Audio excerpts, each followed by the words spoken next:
할렐루야. 우리 성도님들 주일날 이렇게 만나게 되어서 반갑고 기쁩니다. 우리 옆에 있는 분하고 원더풀, 원하는 것보다 더 잘 풀리기를 바랍니다. 색다르게 한번 원더풀 이렇게 서로가 인사를 한번 나눠주시기 바랍니다. 일본에서 실제로 있었던 일입니다. 연애한 지 2달 만에 결혼한 사람이었습니다. 연애할 때 남자의 눈이 너무 아름답고 너무 순수해서 그냥 2달 만에 결혼하고 말았다는 것입니다. 그런데 문제는 코로나 기간이어서 마스크를 쓰고 연애를 하는 바람에 얼굴을 제대로 보지 못한 것입니다. 결혼하고 나서 마스크를 딱 벗고 나니까 기대한 것만큼 얼굴이 잘 생기질 못했습니다. 그래서 여자가 너무나 실망을 해서 그냥 고민하다가 이혼하고 말았다는, 웃어야 될지 울어야 될지 이런 이야기가 실제로 있었습니다. 저는 이런 일이 발생하지 않을까 불안해했어요. 왜냐하면 마스크를 쓰고 나니까 요즘은 또 웬만하면 눈도 예쁘게 쌍꺼풀 수술을 다 해서 마스크를 쓰고 나니까 모두가 이쁘더라고요. 그러더니 일본에서 이런 일이 실제로 일어나게 됐다는 것입니다. 진짜 중요한 것은 사랑인데, 우리가 인생을 살아가면서 가장 중요한 것은 사랑인데, 모든 사람은 세상을 살아가면서 사랑을 목말라 하며 살아가고 있는데, 이렇게 사랑보다도 먼저 외모에 신경 쓰다 보니 이런 일이 일어나고 만 것입니다. 우리 사람은 인생을 살면서 사랑을 받기도 하고 사랑을 주고도 하면서 살아가야 합니다. 사랑을 받기만 해도 뭔가 부족하고 아쉬운 거예요. 사랑을 받는 것도 소중하지만은 사랑을 줘 보기도 하는 것이고, 사랑을 주기만 해도 이것도 뭔가 부족한 거예요. 사랑을 주던 사람도 사랑을 받아 보아야 되는 것이에요. 그래서 사랑은 주기도 하고 받기도 하고, 이럴 때 사람은 힘들지 않고 외롭지 않고 인생을 능력 있게 이겨 나갈 수 있는 것이고, 우리 인생에서 가장 소중한 것을 꼽는다면 역시 사랑이라 생각이 되고, 사람은 사랑 때문에 이 세상을 살아가고 있다 말할 수가 있는 것입니다. 오늘 요한복음 12장에서 예수님을 사랑한 한 여인을 만나게 되는데 바로 마리아라는 여인이었습니다.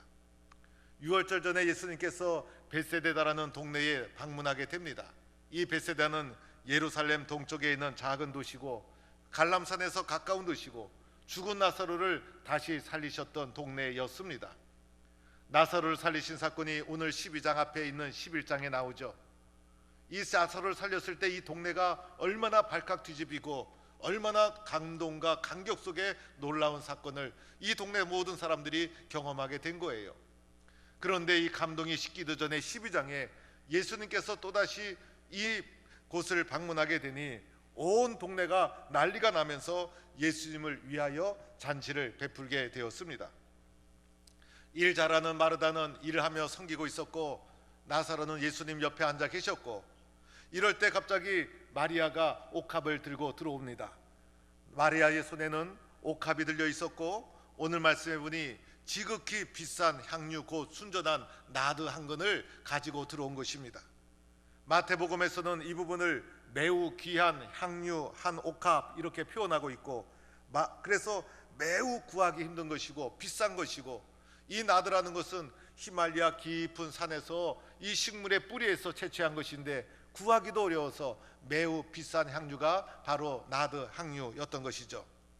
이렇게 귀한 것을 옥합에 담아 가지고 들어와서 그만 마리아가 가장 낮은 예수님의 발에 이 향유를 붓게 된 것입니다. 원래는 나그네가 방문했을 때 그 집에 가장 천한 종이 물을 가지고 와서 발을 씻겨드리는 것이 당시의 예의였어요. 그런데 노예도 아니고 마리아가 물도 아니고 이 비싼 향유로 예수님의 발을 씻겨드리고 있는 것이었어요. 향유를 아낌없이 예수님의 발에 부어드린 것입니다. 마가복음에 보면 이렇게 표현합니다. 옥합을 깨트렸다. 이 옥합을 깨뜨렸으니 이 항유가 한 방울도 남지 않고 다 쏟아 부어진 것이에요.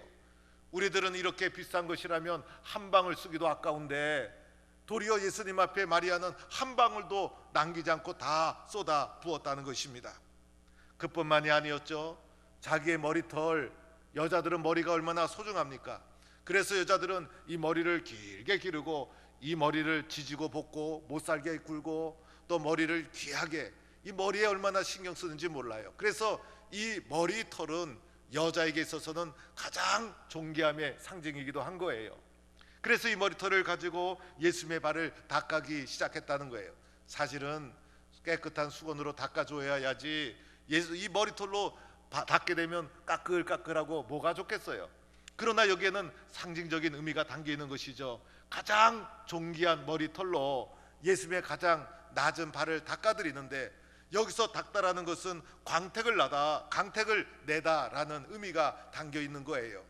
그래서 정성을 다해서 마음을 다해서 마치 예수님의 발에서 광택이 나듯이, 예수님의 발에서 기름이 쫙 흘러가듯이 정성을 다해서 사랑을 쏟아서 예수님의 발을 자기의 존귀한 머리털로 닦아드렸다는 의미가 있는 것입니다. 향유 냄새가 온 집안에 가득하게 되고 마리아의 당황스럽지만은 이 성김의 아름다운 사랑의 모습을 보면서 많은 사람들이 은혜를 받게 된 것이죠. 마리아가 왜 그랬을까? 마리아가 왜 이런 갑작스러운 행동을 하게 되었을까? 예수님께 받은 은혜가 있었기 때문인 것이죠. 예수님께 받은 은혜가 있었기 때문에, 그것 때문에 예수님을 사랑했기 때문이었어요. 사랑했기 때문에 하나도 아깝지가 않았던 거예요. 사랑은 계산하지 않은 것이고, 사랑하게 되면 표현하고 싶은 것이고, 사랑은 드러내지 않고는 견딜 수 없는 것이고, 그래서 예수님을 너무나 사랑했기 때문에 아낌없이 계산하지 않고 이렇게 항유를 깨고 옥합을 깨고 항유를 부어 드릴 수 있었던 거예요.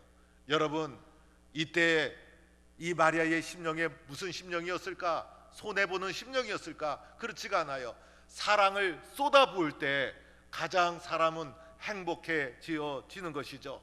그래서 마리아는 지금이 가장 행복한 순간이었고, 이렇게 비싼 나들을 쏟아부었음에도 불구하고 가장 기쁘고 가장 행복하고, 왜냐하면 사랑을 표현할 수 있기 때문에 이렇게 행복한 순간이 바로 마리아의 상황이었다는 것입니다. 그런데 이렇게 아름다운 모습도요, 어떻게 본인에 따라서 달라지는 거예요. 이것을 바라본 예수님의 제자, 다른 사람도 아니고 예수님의 제자였다는 것을 주목해야 돼요. 예수님을 따라다닌 제자가 이것을 삐딱하게 보기 시작한 거예요. 그 중에 가룟 유다가 이렇게 말합니다. 이 항유를 어찌하여 300데나리온에 팔아 가난한 자들에게 주지 아니하였느냐. 이렇게 이러한 마리아의 행위를 비판한 거예요. 사실 가룟 유다가 항유 살 때 뭐 돈을 빌려줬습니까? 도와준 게 있습니까? 자기 물건도 아니잖아요. 그런데 이렇게 비판하고 있는 거예요. 이 데나리온은요, 이제 노동자의 하루 품삯이었어요. 그래서 이것을 5만 원씩 계산하더라도요, 300데나리온이면요 자그만치 1,500만 원. 사실은 이 얘기를 듣고 보면요, 이 유다의 마음이 이해는 돼요. 이렇게 비싸고 어마어마한 금액을 순식간에 예수님의 발에 쏟아부어 낭비했으니 얼마나 아까웠겠어요. 마가복음에서는요, 화를 내어 서로 말하되, 제자들이 서로 이렇게 동조하고 말했다는 거예요.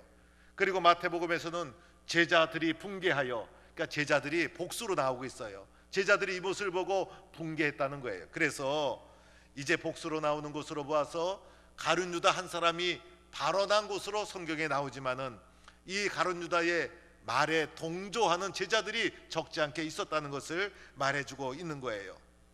여러분이 가룟 유다의 말이 설득력이 있었죠. 가난한 자들에게 주자, 이 말은요 상당한 정당성을 가지고 있는 것이고 설득력이 있는 말이었어요. 그래서 이 유다의 말은 다른 사람의 마음을 얻어낼 수가 있었고, 이 모습을 보는 우리의 마음도 유다의 말이 정당하지 않을까, 이런 마음을 가지면서 유다의 말에 어느 정도 공감의 마음이 흘러가는 것을 느끼게 되어집니다. 그런데 성경은요, 유다의 말에 문제가 있음을 지적하죠. 왜냐하면 진짜 순수한 사람은 마리아였고 유다는요 도둑이라는 것이에요. 그의 말은 거짓이었다는 거예요.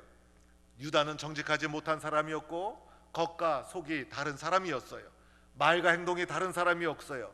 마치 선거철이 되면 공약을 내거는 우리나라 정치인과 비슷한 모습이 바로 유다의 모습이라 할 수 있어요. 그래서 성경은 유다에 대해서 이렇게 말하죠. 이렇게 말하면 가난한 자들을 생각함이 아니요 그는 돈깨를 맞고 거기 넣는 것을 훔쳐가느니라. 그래서 유다는요 돈깨를 맞고 그것을 슬쩍슬쩍 잘 훔쳐가는 사람이었어요. 말은 정당하고 그럴듯했지만은 원래 말이 번지름하면요 조금은 의심해 봐야 되는 거예요. 말을 가장 잘하는 사람, 홀딱하게 만드는 사람이 원래 사기꾼 아닙니까? 그래서 진짜 사랑하는 사람은 말이 없어요. 진짜 사랑하는 사람은 말이 없이 조용하게 사랑하고 섬기지만은 그럴듯하게 말을 잘하는 사람은요 마음이 혹 가지만은 한 번은 의심해 봐야 되지 않을까 생각이 들어요. 그래서 유다가 이렇게 멋진 말을 했지만은 유다의 관심은 가난한 자가 아니라 물질이었다는 거예요. 그래서 유다의 관심은 늘 물질을 중요하게 생각하는 사람이었어요. 심지어는요 예수의 말씀에 은혜 받고 예수님의 제자 아니었습니까? 제자로 따라다녔다는 것은 예수님 앞에 일생을 맡겼다는 거예요. 결단의 과정이 있었죠. 은혜 받은 과정이 있었죠. 그러함에도 불구하고 유다는요 은혜보다도 물질이 그의 판단의 중심이었다는 거예요. 유다의 이런 모습을 보면서 나 또한 그런 자가 될 수 있고 우리 모두도 그러한 자가 될 수 있다는 것을 우리는 기억해야 되는 것이에요. 그래서 예수를 따르면서도 예수님의 생각에 순종하고 예수님의 뜻을 먼저 헤아리고 예수님의 뜻을 앞세워야 됨에도 불구하고 내 생각으로 있음을 판단하고 내 이기적이고 죄성에 물든 물질 중심적인 생각으로 예수님을 판단하는 자였기 때문에 유다는 그만 제자의 길에서 실패하고 말았던 것이죠. 그런데 여러분 마리아를 보시기 바랍니다. 예수님을 사랑하고 섬겼던 이 마리아와 같은 모습, 예수님을 아낌없이 섬기고 예수님을 진짜 섬기면서 사랑하고 희생하고 이런 자가요 사실은 가난한 자도 이웃도 더 잘 섬길 수가 있는 거다. 그래서 우리는 유다의 말이 공감이 가는 정당한 말이기도 하지만은 동의할 수 없는 말이다 이렇게 할 수가 있는 것입니다. 사랑은 계산하지 않는 것이죠. 마리아는 그래서 계산하지 않은 것이고 유다는 사랑이 없었기 때문에 계산하는 자가 되고 말았던 것이에요. 또한 오늘 마리아의 모습을 보세요. 이렇게 사랑을 쏟아부으면서도 말은 한마디도 없어요. 마리아는 아무 말도 하지 않습니다. 사랑하는 자는 말이 없는 것이에요. 그리고 마리아는 오직 예수님 한 분에게만 집중합니다. 예수님만 그의 눈에 보였던 거예요. 예수님을 어떻게 잘 섬길 수 있을까? 예수님에게 어떻게 나의 사랑을 드러낼 수 있을까? 어떻게 나의 사랑을 예수님께 쏟아부을 수 있을까?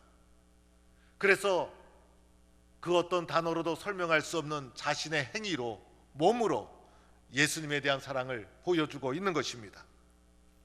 가슴에 품은 사랑은 보여줘야 되는 것이고 드러나야 되는 것이고 나타나야 되는 것이죠. 행동으로 삶으로 실천되어질 때 그 사랑이 영향을 끼치게 되어지는 것입니다. 이렇게 예수님을 더 깊이 더 많이 사랑하는 자는 예수님을 사랑한 이 사랑의 능력으로 또한 세상과 이웃을 사랑할 수 있는 자가 되어지는 것입니다. 사실 예수님은 이러한 사랑을 받고 싶지 않았을 거예요. 사실은 예수님이 마리아가 이렇게 항유를 가지고 왔을 때 유다처럼 예수님도 이렇게 말하고 싶었을 거예요. 마리아야, 그거 너무 비싸지 않느냐? 그거 나한테 붙지 말아라. 그것을 팔아서 다른 사람에게 사랑을 실천하는 데 사용해라. 이것이 예수님의 속마음이었을 거예요. 그래서 가룟 유다의 말도 어느 정도 정당성이 있었던 거예요. 그런데 예수님이 왜 오늘 이렇게 값비싼 희생을 용납하고 받아들이고 있는 것일까? 여기에는 이유가 있었어요. 오늘 말씀 1절에 보니 이런 말이 나오죠. 유월절 엿새전. 유월절 엿새전 무엇을 말합니까? 6일 후면 예수님이 유월절 만찬을 하시고 십자가를 지시게 된다는 거예요. 불과 6일 남았어요. 이제 곧 오늘 이 모임이 끝나고 나면 예수님 예루살렘 성에 입성하시고 6일이 지나시고 고난의 길을 거시고 십자가 지시고 죽으시는 것이 예수님의 운명이었어요. 예수님은 자신의 죽음을 제자들에게 다 예고해 주셨어요. 그러나 제자 중에 그 누구도 예수님의 말을 깊이 있게 경청하지 않았어요. 딱 한 사람, 마리아만이 예수의 말씀을 경청하고 있었어요. 그래서 오늘 이날 이 잔치의 자리에서 예수님에게 무언가 사랑을 베풀지 않으면, 사랑을 드러내지 않으면 절박한 안 된다는 심정을 가지게 된 것이죠. 그래서 예수님께 다가가 향유를 쏟아 부었던 것입니다. 당시에 장례식이 일어나면 시신이 냄새나지 않도록 향유를 칠하는 것이 마지막 장례 절차였어요. 예수님은 마리아의 사랑을 알고 있었어요. 그래서 모든 사람에게 이렇게 말합니다. 가만두어라. 이것은 나의 장래한 날을 위하여 그것을 간직하게 하라. 이 마리아의 행위는 내가 가는 고난의 길, 십자가의 길, 그 죽음의 길을 미리 준비하는 행위가 된다. 그래서 마리아의 향유를 쏟아부은 이 고귀한 사랑과 희생은 예수님의 죽음을 값지게 만들어주고 예수님의 죽음을 준비하는 의미가 있었기 때문에 예수님께서 이 사랑의 행위를 받아들이고 있었던 것이죠. 그리고 마리아의 이 사랑의 행위는 예수님께 어떤 영향을 끼쳤을까? 이 사랑 때문에, 이 쏟아부은 사랑 때문에 혼자 가시는 십자가의 길이 외롭지 않았던 것입니다. 비록 그 길이 고난의 길이고 고통의 길이었지만은 쏟아부은 사랑 때문에 그 길을 걸어갈 수가 있었던 것이죠. 여러분, 사랑은 능력이고 사랑은 힘인 것입니다. 우리가 사랑을 많이 베풀어야 될 이유가 여기 있는 것이죠. 많이 베푼 자가 능력 있는 것이고 많이 받은 자가 위대한 자가 되어질 수 있는 거예요. 우리가 세상에 살면서 고난의 크기가 문제가 아니에요. 사랑이 없는 것이 문제인 것이죠. 사랑이 없으면 작은 고난에도 쓰러지는 것이 우리 인간이에요. 그러나 아무리 태산 같은 시련이 밀려올지라도 두려움 없는 이유는 어디에 있을까? 주님이 나를 사랑하는구나. 십자가의 사랑으로 나를 붙잡아주고 있구나. 이 주님의 사랑에 대한 확신과 믿음이 있을 때는 두려울 것이 아무것도 없는 것입니다. 믿음의 길을 걸어가면서 용기 낼 수 있는 이유, 오늘도 절망하지 않고 힘차게 나갈 수 있는 이유가 무엇입니까?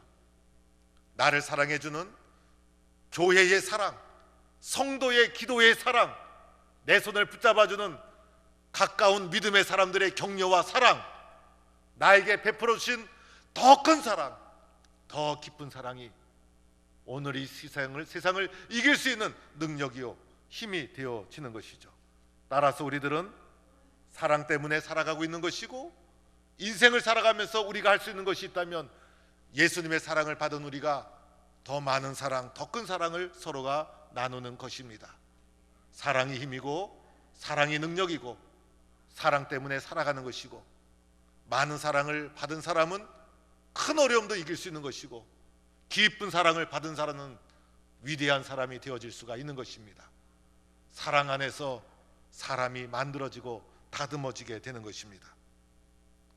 내가 은혜 받은 성도라면 어떻게 생각해야 될까? 어떻게 하면 예수님의 십자가의 사랑을 받은 난데 어떻게 하면 주님 앞에 이 사랑을 표현할 수 있을까? 주님이 나에게 사랑을 베풀어 주었는데 어떻게 하면 나도 주님 앞에 이 사랑을 표현할 수 있을까? 그래서 예배로, 기도로, 헌신과 봉사로 주님 사랑합니다, 주님에 대한 나의 사랑을 표현하고 드러내는 거예요. 주님 앞에 사랑을 표현해 본 사람만이, 주님 앞에 사랑을 드러낸 사람만이 다른 성도와 이웃을 사랑할 수가 있는 거예요. 내가 교회 왔더니 세상에서 경험해 보지 못한 더 큰 사랑을 성도의 섬김을 통해 받게 됩니다. 교회의 사랑을 받고 성도의 사랑을 받습니다. 예수님의 사랑으로 서로가 서로를 섬겨줍니다. 이 사랑 때문에 오늘도 우리가 살아가는 것이고, 이 사랑 때문에 이 사랑 속에서 위대한 사람이 나타나게 되는 것이죠. 사랑하는 성도 여러분, 마지막으로 우리가 기억해야 될 것이 있어요. 마리아의 사랑은 어디서 나온 것일까? 마리아가 사랑이 넓은 여인이었을까? 그렇지가 않아요. 사람의 사랑이 큰들 얼마나 차이가 나겠습니까? 마리아는 원래 사랑이 넓은 사람이 아니었어요. 우리와 똑같은 사람이었어요. 그런데 마리아의 특징이 있었죠. 마리아는 말씀을 사모하는 자였어요. 그래서 예수님이 마르다의 집에 방문했을 때 마리아는 발치에 앉아 예수의 말씀을 경청했어요. 예수의 말씀을 사모했어요. 예수의 말씀을 공감했어요. 그리고 예수의 말씀을 붙잡고 믿었어요. 말씀이 마리아의 마음속에 들어오게 되자 마리아의 상처를 다 치유합니다. 마음을 만져줍니다. 말씀의 능력을 마리아가 체험했던 것이죠. 그리고 그 말씀을 믿었어요. 말씀대로 살 것을 결단하고 말씀에 자신을 순종시켰어요. 이 말씀이 마리아여금 사랑의 사람으로 만들어준 것입니다. 내 모습, 내 생각, 내 뜻대로 되어지는 것 아니죠. 내 생각으로 사랑이 되어지는 거 아니에요.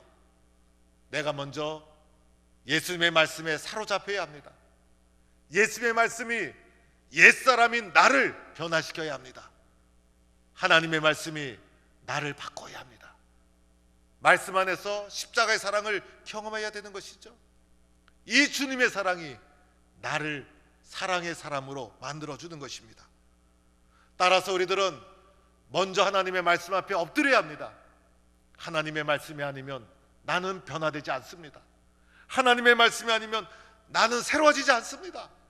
나는 이기적이고 죄에 물든 영혼과 육신을 가지고 살아가고 있습니다. 하나님, 나의 좁은 사랑을 용서해 주세요. 십자가의 사랑으로 나를 변화시켜야 합니다. 그리고 주님의 사랑, 그 말씀이 준 사랑을 가지고 다시 세상을 섬기고 이웃을 섬기고 교회를 섬기는 것입니다. 이때 내가 실천하는 더 큰 사랑을 통해서 하나님의 사랑이 전달되어지는 것입니다.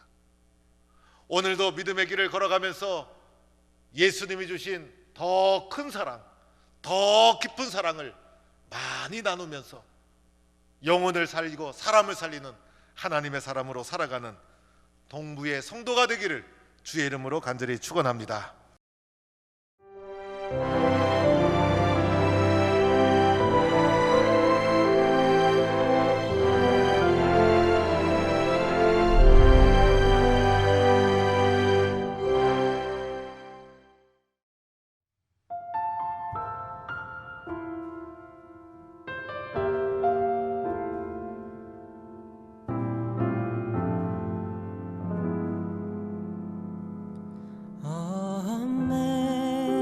Amazing grace, how sweet the sound that saved a wretch like me. I once was lost, but now am found. Was blind, but now I see. 'Twas